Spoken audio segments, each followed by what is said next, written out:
Ayan, magandang araw ulit sa inyong lahat at nagbabalik ang inyong astig na sec para naman pag-usapan yung tungkol sa barangay resolutions, yung mga resolution na pinapasa natin sa barangay. At applicable ito hindi lang naman sa local government ng barangay, pati rin sa ibang unit ng gobyerno. Kahit sa mga organisasyon ay gumagawa din sila ng mga resolution. So, ano ba yung kahalagahan ng resolution? Ito kasing resolution, dito kasi nilalagay yung lahat ng mga detalye nung kanilang napag-usapan, halimbawa sa session. Ang kahalagahan nito, ito yung nagsisilbing technical na dokumento, technical document, na nagsisilbing patunay na merong napagdesisyonan ang grupo, ang halimbawa yung barangay council nga, meron silang na-resolve na usapin, halimbawa na lang meron silang mga pinopropose na activities, mga programs, projects, ay kailangan nilang padaanin sa resolution para makita kung sila ba ay nagkasundo doon sa particular na proyekto or programa. So sa pamamagitan ng isang unanimous approval ay ipinapasa itong resolution na to. At dito rin nilalagay yung mga kadahilanan at mga basehan ng kanilang pagpapasa ng mga proposal nga. Ano ba yung mga mabibigat na kadahilanan para sila ay gumawa ng mga nasabing programa, ng mga nasabing aksyon o aktibidad. So nilalagay yan sa resolution. Kailangan ito minsan pagka magpapatupad tayo ng isang proyekto. Halimbawa na lang sa paggagawa ng budget. So kailangan natin ng resolution para ma-justify natin na kailangan yung budget na yun. Kailangan nating maglaan ng budget sa isang particular na programa. Sa pamamagitan nga ng isang resolution, dahil nga ilalagay natin sa resolution lahat ng kadahilanan at lahat, pati mga legal basis na naging basihan natin sa pag-propose ng nasabing programa. Ayan, so magbibigay ako ng dalawang example. Ito. Ayan, so itong pinapakita ko dito yung isang resolution na ginawa ng sangguniang barangay. Siya nga pala, yung mga komite, pwede rin silang gumawa ng resolution nila. Halimbawa na lang sa committee sa kabataan, halimbawa yung Barangay Council for the Protection of Children. Halimbawa, gagawa sila ng resolution ng committee. Gagawa sila ng endorsement, resolution endorsing this particular program or this particular activity to the sangguniang barangay. So, sasagutin naman yun ng sangguniang barangay ng isa pang resolution na approving, resolution approving the proposal of the Barangay Council for the Protection of Children na ganito nga yung naging proposal nila. So, ganun yun. So, pwede gumawa ng resolution yung committee at yung Barangay Council. Okay. So, dito papakita ko muna yung resolution na ginawa namin sa paghingi ng mga recycle bin, recycle bin ng mga, yung pinagtatapunan ng ating mga plastic, mga discarded plastic bottles, para hindi siya makalat. So, humingi tayo nito sa mga oil depots, mga oil companies sa ating barangay. So, dito papakita ko sa inyo yung mga parte ng resolution. So, ang first part niya is yung heading, yung Republic of the Philippines, province of, yung probinsya nyo, municipality of, yung municipalidad nyo, at yung barangay nyo, at yung logo ng barangay at logo ng munisipyo, Okay, so ilalagay natin dito kasi ang gumawa nga ay si Sangguniang Barangay. So, Office of the Sangguniang Barangay. Ayan. At pagkatapos niyan ay maglalagay na tayo nung first part nung narrative na isusulat natin doon sa resolution. Nakalagay dyan, excerpts from the special session of the Honorable Sangguniang Barangay o Barangay Masipag, Masayang Bayan, Probinsya ni Juan, held on January 14, 2023 at Barangay Session Hall. So, kalagayan dyan. Tapos, ilalagay na natin yung attendees, yung present. Okay, so si Juan de la Cruz, yung kanilang punong barangay, at yung si Honorable Kagawad number 1 hanggang number 7. Dapat pala nilagay ko din dito yung ating Honorable Honorable SK Chairman. Tapos in attendance of yung treasurer natin at yung ating secretary. Ayan. So, meron pa tayong mga guest nanggaling sa ating Solid Waste Management Office at yung nanggaling sa ating MDRMO at Menro at yung mga guest natin galing sa mga oil companies. Ayan. So, pinapakita dito na nagkaroon ng session ay present sila. Present sila habang pinopropose nga ng council yung paghingi ng mga recycle bin. So, ilalagay na natin pagkatapos niyan yung absent. Kung wala naman, ay none. Tapos, resolution number 1, series of 2023. So, meron siyang series. Ayan. So, ang unang bahagi ilalagay natin. Ayan. Yung example ko dito, a resolution requesting metal recyclable materials deposit bin from petroleum companies with offices situated in Barangay Masipag, Masayang Bayan, Probinsya ni Juan, to comply with the strict implementation of RA 9003, also known as the Ecological Solid Waste Management Act of 2000 and Municipal Ordinance Number 1, Series of 2004. Ayan, tama ba ito nakasulat dito?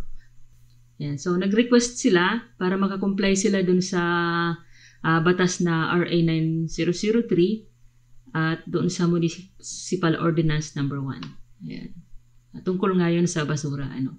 So, nandito na papasok pagkatapos niyan yung mga whereas clauses. Yung mga whereas clauses, guys, ito yung dito natin nilalagay yung mga kadahilanan kung bakit tayo nagpo-propose ng nasabing programa.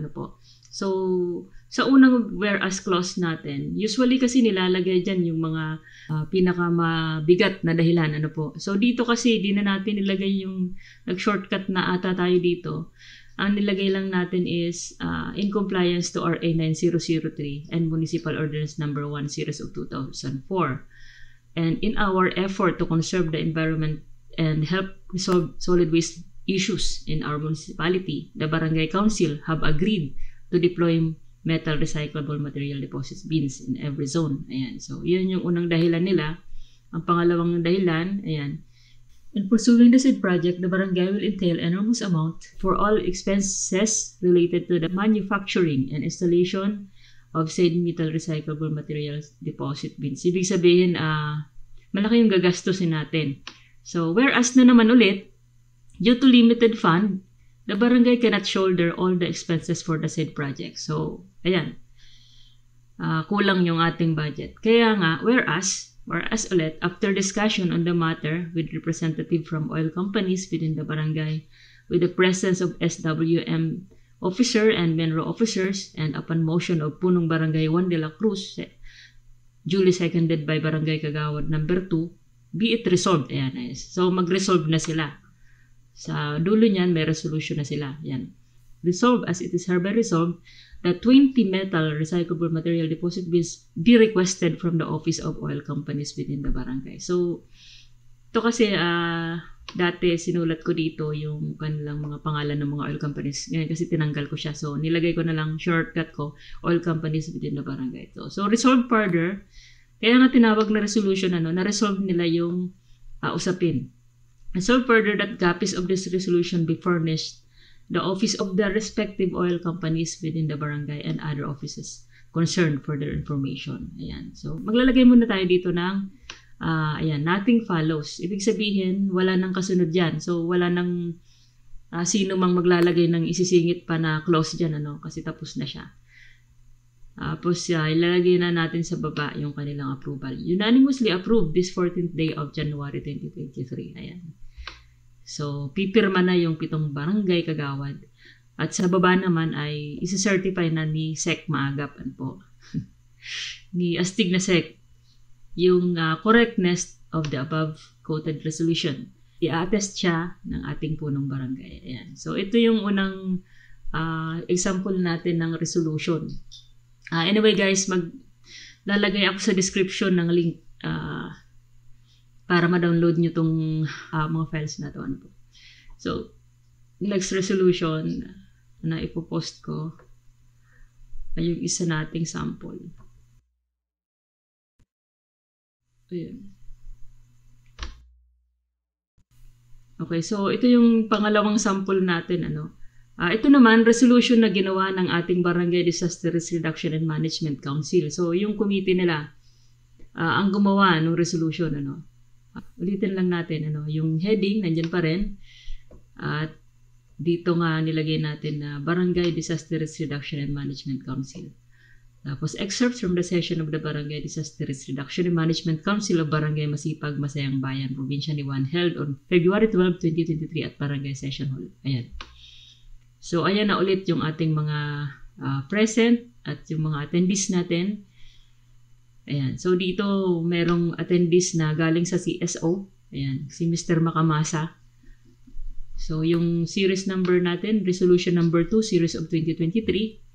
Okay, yung title ng resolution nandito, a resolution requesting from the municipal government to prioritize the relocation of Zone 25, landslide critical danger zone residents. Ayan. So, meron tayong zone na prone siya sa landslide. So, nag-request tayo from the municipal government to prioritize sa kanilang mga project na makapaglagay nga ng budget sa relocation ng ating mga endangered residents na nasa critical danger zone. Ayan. So, whereas, ito yung sinasabi ko na ito yung pinakang madugo o pinakamagbigat na dahilan sa paggawa mo ng resolution ay uunahin mong ilagay dun sa pinakang taas. Ayan. So, dito, whereas Section 16 of the Local Government Code of 1991 partly states that every local government unit shall exercise the powers expressly granted, those necessarily implied therefrom, as well as powers necessary, appropriate, or incidental for efficient and effective governance, and those which are essential to the promotion of the general welfare. Okay, so yun naman yung pinakabuod ng ating kung bakit tayo nasa barangay, bakit tayo nasa gobyerno. So ang pinakabuod niyan, di ba, yung ating pagpaprioritize ng pangkalahatang kapakanan ng ating barangay or ang ating komunidad. Okay, so nilalagay natin sa unahan yung general welfare. Tapos ang sumunod na whereas clause, ayan, so whereas nagkaroon tayo ng risk assessment noong February 11, 2023 by the joint LDRMC/BDRMC/Municipal Engineering Office. Ayan, so nagkaroon tayo ng risk assessment sa taas ng danger zone kung saan merong landslide prone area. Resulted to the discovery of 50-meter crack.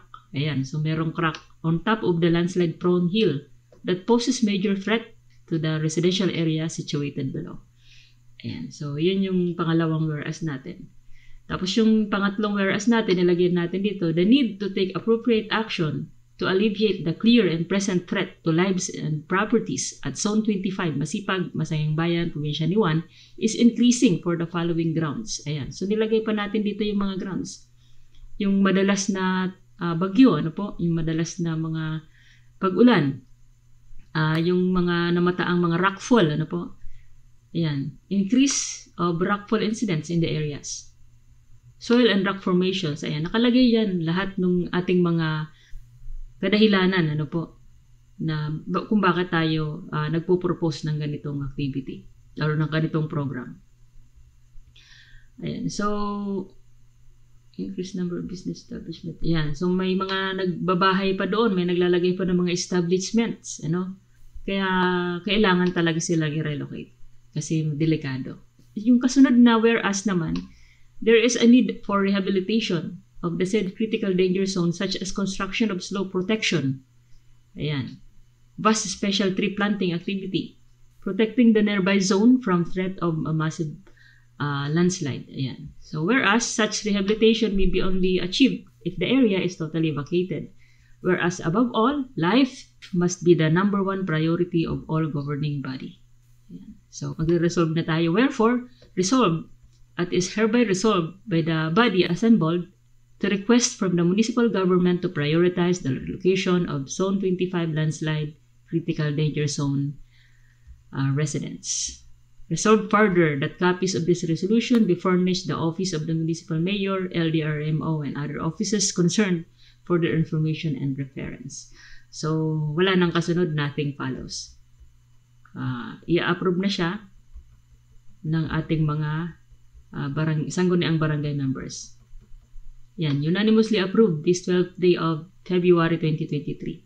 Pipirmahan na siya ng ating mga kagawad and then isi-certify ng ating maagap na secretary at ng ating punong barangay. Ayan. So, siya nga pala, kung pipirma sila dito sa second page, kailangan din nila lahat pumirma dun sa first page. Ano po? Ayan, sa gilid. Ayan. Kailangan yun para makita na isa lang na dokumento to. Kailangan yung pirma nila dito sa first page, dyan sa harap. Ayan. Tapos, kailangan yung sa page 2, nakalagay din yung resolution number para alam mo kung saang resolution to kasi minsan nagkakahiwalay. So, dapat meron tayong page 2 numbering. Ano po. So, ganun lang naman guys ang paggawa ng resolution. Ilalagay ko sa description yung itong mga sample na to para meron kayong ma-download. Ayan, at siya nga din pala, kung napapansin nyo, nasa bahay lang ako, no? Wala na ako sa opisina. Kasi wala na ako sa barangay, ano po, hindi na po ako secretary. At nagpalit na kami ng administrasyon, ano po. Kasi nga sabi ko nga, tayo mga secretary, tayo ay coterminous, ano po. Kung yung ating appointing officer ay wala na sa barangay, ay wala na rin tayo dapat sa barangay. So, yun lang naman. Pero patuloy pa rin ako po-post ng mga video tungkol sa barangay, ano po. So, sa abot ng aking makakaya, lahat ng mababasa ko na comment ay titingnan natin kung kaya natin gawa ng video. Sabi ko nga, hindi naman ako expert, ano, meron tayong mga hindi alam din. Ano? May mga bagay, lalo na sa finance na ang makakasagot ay yung ating accounting office, yung ating budget office, at yung mga matatagal ng barangay treasurer, ano po. So, pinipilit pa rin naman nating sagutin sa abot ng ating makakaya. At marami pa rin sa ating local government code ang pwede nating gawan ng video. So, tingnan natin sa mga susunod na kabanata. Sa mga hindi pa nga pala nakapag-subscribe sa ating channel, mag-subscribe na po kayo at marami kayong matututunan dito. Pa-comment na lang po ang inyong mga katanungan sa comment section. Salamat. Magandang gabi. Astig na sek.